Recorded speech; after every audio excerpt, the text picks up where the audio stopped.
We're headed towards a massive transition in leadership and employment in CPA firms across the country. And if we look at succession planning, some have already transitioned, some are currently in process of planning, and others haven't done anything.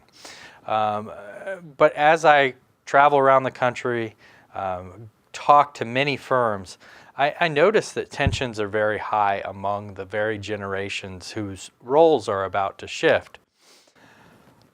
Currently, sort of the state of the state, if you will, current leaders are saying they can't find a pipeline of quality leaders to replace them, and they're frustrated by that. Then you get the take of the emerging leaders using words like archaic and won't get out of the way.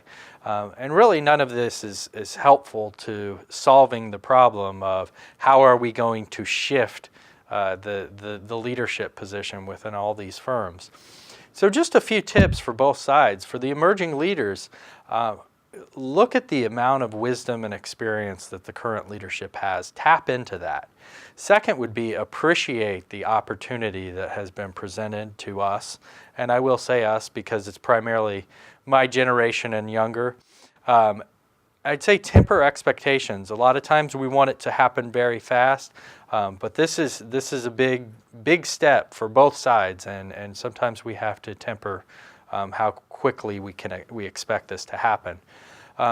Fourth, I'd say present new ideas, but do it in a way that's respectful and that asks how they may fit into the current model. Don't bring your ideas as if you want to change everything. And finally, don't push too hard because this is a very emotional transition for the current leaders. It's not just a position change, it's a huge change for them from an emotional perspective. Then tips for current leaders. I just say realize that emerging leaders and younger professionals bring fresh perspective, new ideas, new skills, and so I'd encourage you to leverage these to the firm's advantage. And open your minds to new ways of thinking. And then finally, just make sure that you set aside the time to coach and mentor emerging leaders.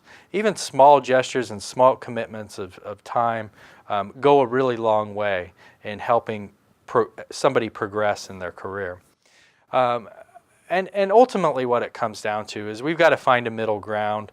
The sooner we come together instead of throwing these daggers about what's wrong with each generation, the quicker we're going to develop a plan and do it in a collaborative way, working together.